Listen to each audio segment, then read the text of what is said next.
क्योंकि देखो अगर डॉक्टर बनना है तो देखो मेहनत करनी पड़ेगी और पेशेंस अपने अंदर लाना पड़ेगा। अब वो टाइम नहीं है कि आपने सिर्फ बायो कंप्लीट कर ली, इन 2 सब्जेक्ट के बेसिस पे आपका सिलेक्शन हो गया। तो अब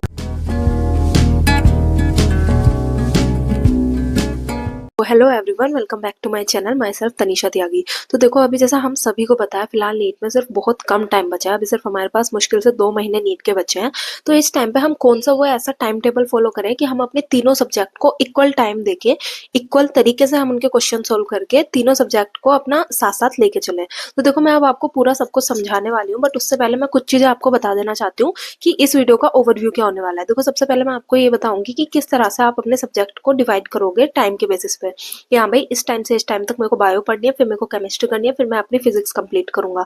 फिर उसके बाद आपको इस तरह से करना है कि उस टाइम पीरियड में आप क्या क्या चीजें करोगे। फिर नोट्स रिवाइज किए, फिर उसके बाद आपने अपने इसके क्वेश्चन किए, फिर आपने पीवाईक्यू के क्वेश्चन किए, फिर इस तरह से करके आपने अपने सब्जेक्ट को कंप्लीट किया।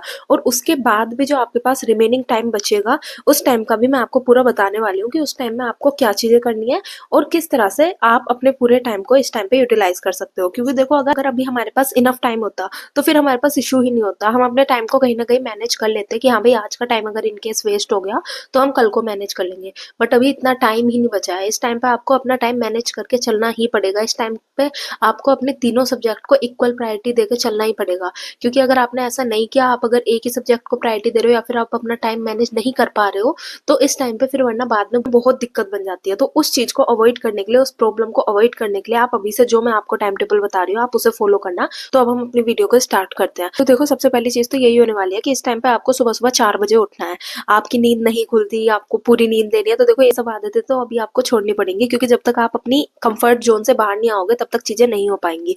तो पहला स्टेप तो आपका यही आ रहा है कि अभी आपको सुबह 4 बजे उठना है। अब मैं आपको देखो स्टार्टिंग में बताती हूँ। देखो स्टार्टिंग में हम अपनी बायोलॉजी को कंप्लीट करेंगे, उसके बाद हम अपनी फिजिक्स करेंगे और उसके बाद करेंगे हम अपनी केमिस्ट्री को। और जो इवनिंग का टाइम बचेगा उसके बाद मैं आपको आगे वीडियो में बताऊंगी। तो मॉर्निंग में आपको 4 बजे उठना है और 4 से 4:30 तक आप अपना अच्छे से फ्रेश हो जाओ। आप अपनी कॉफी साथ रख लो, आपको जो भी कुछ थोड़ा बहुत कुछ खाना है आप उसे साथ रख के अपना बैठ जाओ। फिर 4:30 से 7 AM तक आपको पढ़नी है अपनी बायोलॉजी। देखो मैं पूरा आपको बताती हूँ कैसे। देखो बायो का अगर हम नॉर्मल एक चैप्टर लेके चले एनसीईआरटी का, तो हम अपना 1 से 1.5 आवर देंगे बायो में एनसीईआरटी रीड करने का। मैं आपसे नहीं कह रही इस टाइम पे, मैं आपको बिल्कुल भी ये प्रीफर नहीं करूंगी कि आप फिलहाल कोई वीडियो देखो बायोलॉजी में या फिर किसी टीचर से वीडियो को देख के तब चैप्टर को समझो। नहीं, इस टाइम पे ये सब चीजें नहीं करो। इस टाइम पे आपका फोकस होना चाहिए आपकी एनसीईआरटी पढ़ने में। आपको चाहे एनसीईआरटी समझ आए, आपको चाहे एनसीईआरटी नहीं समझ आए, आपको बायो की एनसीईआरटी याद करनी है तो करनी है। देखो मैं आपको तरीका बताती हूँ। आप एनसीईआरटी को पता है बोल बोल के तैयार करना। बोल बोल के इन द सेंस मतलब कि आप जो भी लाइन पढ़ रहे हो कि हाँ भाई cell is the functional unit of life, तो वो जो लाइन है ना आपकी, वो आपको ऐसे तेज तेज करके बोलनी है कि cell is the functional unit of life, cell is the functional unit of life. इस तरह से जब आप बोल बोल के पढ़ोगे तो वो चीज आप बोल भी रहे हो और आपके कानों में वो चीज जा भी रही है, और उससे आपको बहुत ज्यादा अच्छे तरीके से याद होगा। और एक चीज जो मैंने भी अपनी लाइफ में फील करी है और वो वैसे भी साइंटिफिकली भी प्रूवन है कि मॉर्निंग में हम जिस भी चीज को पढ़ते हैं वो हमें लंबे समय तक याद रहती है। तो इसलिए हम अपना मॉर्निंग का टाइम अपनी बायो को दे रहे हैं और उसमें से 1 से 1.5 आवर में आपका फोकस होना चाहिए आप अपनी एनसीईआरटी को कंप्लीट करने का। फिर देखो आप 1.5 आवर मतलब के 4:30 से हमने पढ़ना स्टार्ट किया और अप्रोक्स 6 AM तक हमारी एनसीईआरटी का हमने एक चैप्टर रीड कर लिया। उसके बाद हमारा नेक्स्ट फोकस होना चाहिए कि 6 AM से हमें 7 AM तक, यानी कि सुबह 6 से 7 बजे तक अब हमें सोल्व करने हैं एनसीईआरटी के पीवाईक्यू। मैं समझ रही हूँ कि इतने ज्यादा पीवाईक्यू नहीं होते, वो पीवाईक्यू मुश्किल से 10 मिनट में हो जाते हैं। बट मैं ऐसा आपसे उम्मीद कर रही हूँ कि आप सिर्फ उस एक चैप्टर के पीवाईक्यू सोल्व ना करके आप उसके आगे के या फिर जो चैप्टर आप पे आते हैं, क्योंकि ऐसा होता है कि हाँ भाई कुछ चैप्टर होते हैं जो कि हमारे स्ट्रॉन्ग होते हैं। तो जब हम चीजों को स्टार्ट कर रहे हैं तो हम उन चैप्टर के क्वेश्चन भी साथ के साथ सोल्व कर लें।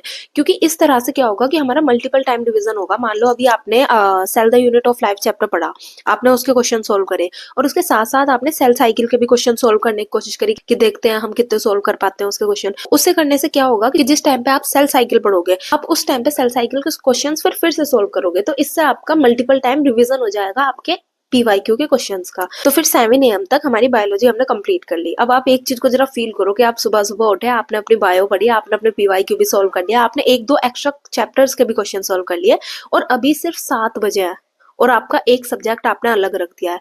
मतलब आप समझ रहे हो कितना आपको सेटिस्फाइड फील होगा उस मोमेंट पे कि नहीं भाई, मैं अभी अभी तो सो के उठा था और अभी अभी इतनी जल्दी मैंने बायो भी कंप्लीट कर ली, मतलब आज का मेरा एक टारगेट तो कंप्लीट। तो ये जो सेटिस्फेक्शन होगा ये आपको आगे के लिए मोटिवेट करेगा कि अभी अभी मेरे पास पूरा दिन बचा है और मेरे पास सिर्फ 2 सब्जेक्ट है। तो देखो अब 7 बज चुके हैं, अब 7 AM से 9 AM तक का मैं आपको दे रही हूँ प्रॉपर ब्रेक। और मैं आपको ये रिकमेंड करूंगी कि आप उस टाइम के बीच में अपनी योगा और एक्सरसाइज जरूर करना।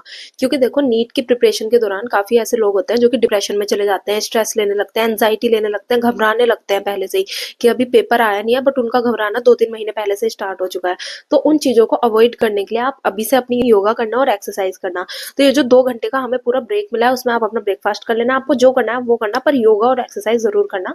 क्योंकि वो चीज बहुत जरूरी है, वो आपको नीट के पेपर वाले दिन पता चलेगा। उस दिन कितने सारे ऐसे एस्पिरेंट्स होते हैं जो कि पूरे साल अच्छे से पढ़ते हैं, पूरे साल अच्छा स्कोर करते हैं, बट उस दिन एंजाइटी की वजह से, स्ट्रेस की वजह से, पैनिक अटैक की वजह से अपना नीट का पेपर खराब कर देते हैं। तो अगर आपको भी वो चीजें अवॉइड करनी है तो आप प्लीज प्लीज प्लीज अपनी एक्सरसाइज जरूर करना, अपनी योगा जरूर करना, वो बहुत हेल्प करेगी आपको अपनी एंजाइटी और अपने स्ट्रेस को बाहर निकालने में। तो अब हमारी पूरी बायो कंप्लीट हो चुकी है, हमने एक्सरसाइज भी कर ली, योगा भी कर लिया, हमारा मूड एकदम फ्रेश हो चुका है, हम नहा धो के एकदम अच्छे से अब तैयार हो चुके हैं। इस टाइम पे अब आपको स्टार्ट करनी है अपनी फिजिक्स। देखो अब मैं फिजिक्स के बारे में कुछ चीजें आपको बताती हूँ। देखो जैसा कि आपने मेरी और वीडियोस में भी देखा होगा, मैंने हमेशा अपने शॉर्ट नोट्स को बहुत ज्यादा अपनी वीडियो में बोला है कि भाई मेरे शॉर्ट नोट्स बहुत अच्छे थे, मैंने उन्हीं से ही पढ़ा, उन्हीं की वजह से मेरा 2.5 मंथ में मैंने सब कुछ अपना रिवाइज करके अपना सिलेक्शन करा लिया था। तो वो शॉर्ट नोट्स मैंने कुछ चैप्टर्स के तो अपने टेलीग्राम पे अपलोड कर रखे हैं, पर अभी 1-2 दिन में मैं अपने सारे के सारे शॉर्ट नोट्स अपने टेलीग्राम पे अब अपलोड कर दूंगी। और अपने टेलीग्राम चैनल का लिंक मैं डिस्क्रिप्शन बॉक्स में दे दूंगी, आप वहां से मेरे टेलीग्राम पे फॉलो कर सकते हैं।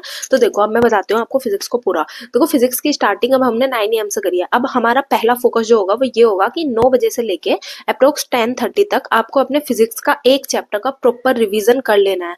और इनकेस अगर आप पहली बार कोई चैप्टर पढ़ रहे हो तो आपको अपना पूरा वो चैप्टर अच्छे से समझ के उसके फॉर्मूलाज जरूर से याद कर लेने हैं। क्योंकि देखो फिजिक्स में कहीं ना कहीं हमें ऐसा लगता है कि फिजिक्स इतनी हार्ड है और इतनी डिफिकल्ट है, तब कि अगर आप सिर्फ फिजिक्स में सिर्फ नीट का पेपर उठाओगे ना तो आपको खुद ये रियलाइज होगा कि नीट में फिजिक्स के काफी इजी क्वेश्चंस आते हैं। अगर आप नीट के लिए कुछ पर्टिकुलर चैप्टर्स को अच्छे से प्रिपेयर कर लेते हो ना तो आपको 140 प्लस स्कोर तो आराम से फिजिक्स में आ जाता है। और उसकी मैंने अभी रिसेंट में वीडियो बनाई है, तो आप वहां से जाकर उन चैप्टर्स को चेक कर सकते हैं कि कौन से वो चैप्टर हैं जिनसे कि हम इस टाइम में लिमिटेड टाइम में अपना 140 प्लस स्कोर कर सकते हैं। उसके बाद हमारा फोकस होना चाहिए हमारी एनसीईआरटी पे। अब मैं अपनी हर वीडियो में एनसीईआरटी का जरूर नाम लेती हूँ, क्योंकि हमेशा हर बार हर साल ऐसा जरूर होता है कि एनसीईआरटी के इन टेक्स्ट के डायरेक्ट क्वेश्चंस हमें नीट के पेपर में देखने के लिए मिल जाते हैं। तो उस टाइम पे आपको कुछ नहीं करना, अब आपको अपनी एनसीईआरटी के इन टेक्स्ट क्वेश्चन सोल्व करने हैं। और इन टेक्स्ट क्वेश्चन में मैं एक और चीज आपको बताती हूँ। देखो ऐसा नहीं होता कि वो इन टेक्स्ट क्वेश्चंस बहुत इजी होते हैं, उनमें से कुछ क्वेश्चंस पता है बहुत ज्यादा ट्रिकी होते हैं और बहुत ऐसे कंफ्यूजिंग टाइप होते हैं कि हाँ भाई ये वाला कॉन्सेप्ट कैसे लग गया। तो मैं आपको प्रेफर करूंगी अगर इनकेस कोई ऐसा क्वेश्चन आ रहा है तो आप इस टाइम पे डरना तो देखो बिल्कुल मत कि अरे यार इतना हार्ड क्वेश्चन है, ऐसा नीट में आ जाएगा। ठीक है नीट में आता है, बट आप उस टाइम पे सिर्फ अपने दिमाग में सिर्फ इतना फोकस रखना कि मेरे को ये क्वेश्चन सीखना है, ना कि मुझे इससे डरना है। क्योंकि अगर आप डरोगे तो आप और ज्यादा डिमोटिवेटेड फील करोगे। बट इस टाइम पे अपने आप को काम रखना, अपने आप को संभाल के रखना भी एक बहुत जरूरी चीज होती है। नीट सिर्फ पढ़ाई के लिए नहीं होता, नीट ये भी सिखाती है, नीट की जर्नी हमें कि हम किस तरह से शांत रहना सीखें, किस तरह से हम स्ट्रेस को हैंडल करें, किस तरह से हम चीजों को लेके चलें। तो जो स्ट्रेस को हैंडल करने वाली चीज है इसमें ही कहीं ना कहीं ये आता है कि हम किसी चीज को देख के घबराए ना कि हाँ भाई मेरे से चलो मान लो ये क्वेश्चन सोल्व नहीं हुआ, तो आपको उस पॉइंट पे उस चीज को एकदम नॉर्मल लेना है कि ठीक है ये क्वेश्चन सोल्व नहीं हुआ तो ठीक है, नहीं हुआ, मैं अभी सोल्व नहीं कर पा रहा, बट नेक्स्ट टाइम मैं इसे जरूर सोल्व कर लूंगा। तो इस फोकस से आपको चलना है। तो मार्टी सोल्व करने के बाद हमारे पास हमारा नेक्स्ट स्टेप आना चाहिए हमारे पीवाईक्यू सोल्व करना। तो पीवाईक्यू आपको प्रेफर करने हैं कि आप लास्ट 10 ईयर्स के तो कम से कम पीवाईक्यू सोल्व करो। और देखो उनमें ज्यादा टाइम भी नहीं लगेगा, आप समझो मतलब मान लो अगर एक चैप्टर से 1-2 क्वेश्चन भी रिपीट हो रहे हैं तो मुश्किल से 20-30 क्वेश्चन आपके पास हो जाएंगे एक करने के लिए। तो वो लिमिटेड क्वेश्चन ही होंगे, तो अभी आपको वो सोल्व करना है। तो देखो 9 AM से 10:30 AM तक हमने अपना चैप्टर कंप्लीट करा, फिर और 10:30 AM से लेके हमने पूरे 2 आवर्स दिए और हमने 12:30 PM तक हमने अपने फिजिक्स के सभी क्वेश्चन सोल्व कर लिए। अब देखो अब हमारे पास 12:30 बज चुके हैं, अब 12:30 बज चुके हैं और हमने अपनी बायो भी कंप्लीट कर लिया, हमने अपनी फिजिक्स भी कंप्लीट कर लिया। तो हमारे पास पूरा आधा दिन बचा है और हमारे पास सिर्फ और सिर्फ केमिस्ट्री बची है। तो देखो अब 12 बजे से आप लेना ब्रेक, ब्रेक आपका होना चाहिए 2 PM तक। हाँ, उसके बीच में आप अपना अच्छे से अपना लंच करो, अपना थोड़ा मूड फ्रेश करो, थोड़ा सा नैप ले लो। लो और 2 पीएम से आपको दोबारा पढ़ने बैठना है। अब 2 पीएम से आपका पहली चीज वही होनी चाहिए कि आपको अपना चैप्टर पूरा करना है। अब केमिस्ट्री में देखो पता है थोड़ा डिपेंड करता है कि आप कौन सा चैप्टर सोल्व कर रहे हो, आप फिजिकल कर रहे हो, ऑर्गेनिक कर रहे हो या इनऑर्गेनिक कर रहे हो। तो देखो फिजिकल अगर इनकेस आप सोल्व कर रहे हो तो देखो उसके शॉर्ट नोट्स भी मैं अपने टेलीग्राम पे अपलोड कर दूंगी, क्योंकि फिजिकल केमिस्ट्री में मेन फोकस होना चाहिए हमारे फॉर्मूले पे। अगर आप पे फॉर्मूला आता है तो आप उसे कर लोगे, फॉर्मूला नहीं आता तो आप नहीं करोगे। फिजिकल केमिस्ट्री से बहुत ईजी क्वेश्चन आते हैं, डायरेक्टली फॉर्मूला बेस्ड क्वेश्चन आते हैं, या फिर कुछ छोटे मोटे पर्टिकुलर कॉन्सेप्ट होते हैं उन पे क्वेश्चन आते हैं। तो आप उसमें अपना फोकस सिर्फ फॉर्मूला पे रखना। और शॉर्ट नोट्स मैं भी अपने दे दूंगी, अगर आपके पास अपने शॉर्ट नोट्स हैं खुद के तो आप उनसे रिवाइज कर लेना। और इनकेस अगर अब आप इनऑर्गेनिक केमिस्ट्री कर रहे हो तो उसमें आपको अपनी एनसीईआरटी जरूर साथ लेके बैठनी है, आपको अपने एनसीईआरटी के क्वेश्चन जरूर से सोल्व करने हैं। एनसीईआरटी में जितने भी इन टेक्स्ट क्वेश्चन आपकी इनऑर्गेनिक केमिस्ट्री में है वो आपको जरूर सोल्व करने हैं। और इनऑर्गेनिक केमिस्ट्री तो देखो मैं आपको यही प्रेफर करूंगी कि आप अपनी एनसीईआरटी से ही पढ़ना, क्योंकि इनऑर्गेनिक में डायरेक्ट एनसीईआरटी की लाइन पूछी जाती है और अगर आपने एनसीईआरटी पढ़ी है तो आप उस क्वेश्चन को अच्छे से सोल्व कर लोगे। अगर आप अपनी ऑर्गेनिक सोल्व कर रहे हो तो उसमें तो देखो डायरेक्ट रिएक्शंस पूछी जाती हैं कि हाँ भाई आपसे रिएक्शन पूछ लिया, रिएक्शन का टाइप पूछ लिया, या फिर एक पर्टिकुलर रिएजेंट पूछ लिया कि इस रिएजेंट की प्रेजेंस में क्या होगा, कौन सी रिएक्शन होगी, कैसे होगी, किसकी प्रेजेंस में होगी और क्या क्या फैक्टर्स है जो इसे अफेक्ट करेंगे। तो वो सभी चीजें भी डायरेक्टली एनसीईआरटी से पूछी जाती है। तो ऑर्गेनिक और इनऑर्गेनिक तो आपको देखो अपनी एनसीईआरटी से ही प्रेफर करनी है। और मैं आपको पता है एक दो टीचर्स का भी आपको नाम बताती हूँ। देखो ऑर्गेनिक केमिस्ट्री के लिए नितेश देवनानी सर की एक रिवीजन सीरीज थी जिससे कि मैंने पढ़ा था। उसमें सर ने मुश्किल से 1-2 घंटे में मतलब एक कंप्लीट चैप्टर को प्रॉपरली अच्छे से एनसीईआरटी से कंप्लीट करा रखा है। तो आप उस सीरीज को फॉलो कर सकते हो, आप उस सीरीज से अपने ऑर्गेनिक का रिवीजन कर सकते हो। और इनऑर्गेनिक केमिस्ट्री के लिए आप इनको फॉलो कर सकते हो। इन्होंने पता है इन सर ने क्या किया था, इन्होंने बहुत अच्छे से इनऑर्गेनिक प्रिपेयर कराई थी। एंडिंग के टाइम पे मैं काफी पैनिक करती थी, मतलब इनऑर्गेनिक के नाम पे कि अरे यार इनऑर्गेनिक केमिस्ट्री इतनी बड़ी है, इतना सारा सिलेबस है, कहाँ से पढ़ूं, कैसे पढ़ूं, कहाँ से लिमिटेड कंटेंट वाली वीडियो लाऊं। तो इन सर ने बहुत ही अच्छे तरीके से प्रिपेयर कराया था। इन्होंने क्या किया, इन्होंने पता है एनसीईआरटी को डायरेक्टली आपको रीड कराया। एनसीईआरटी में जो भी पॉइंट इंपॉर्टेंट है उसे हाईलाइट कराया, जो इंपॉर्टेंट नहीं है उसको साफ साफ बताया कि हाँ भाई बेटा इससे क्वेश्चंस नहीं बनते हैं। और जो चीजें एक्स्ट्रा आती हैं वो भी इन्होंने साथ के साथ उसमें पढ़ाई है। तो इनऑर्गेनिक केमिस्ट्री के आप इनसे रिवीजन कर सकते हो। तो अब हमने केमिस्ट्री में भी 2 पीएम से लेकर 3:30 पीएम तक अपना अच्छे से रिवीजन कर लिया है। देखो 1.5 आवर इनफ होता है किसी भी चैप्टर के रिवीजन करने के लिए। अब उसके बाद हमारा फिर से वही सेम चीजें रहेंगी। इनकेस अगर आप ऑर्गेनिक इनऑर्गेनिक कर रहे हो तो आपको अपनी एनसीईआरटी के क्वेश्चन सोल्व करने हैं इन टेक्स्ट के, और फिर उसके बाद आपको अपने पीवाईक्यूज अच्छे से सोल्व करने हैं। तो 2:30 से लेके 5:30 तक का प्रॉपर टाइम हमने ये जो 3.5 आवर्स का है हमने सिर्फ अपनी केमिस्ट्री को दिया। अब देखो 5 तक है, यानी कि हमारे पास शाम के 5:30 हमारे पास बच चुके हैं। अब हमारे पास देखो पूरी रात बची है, पूरी इन द सेंस मतलब अभी भी हमारे पास अप्रोक्स 5 to 6 आवर्स हमारे पास बचे हैं। हमारी बायो हमने कंप्लीट की मॉर्निंग में उठ के, फिर हमने अपनी फिजिक्स भी की, फिर हमने एक अच्छा सा ब्रेक भी लिया, हमने नैप भी ले लिया और उसके बाद हमने अपनी केमिस्ट्री पूरी कर ली।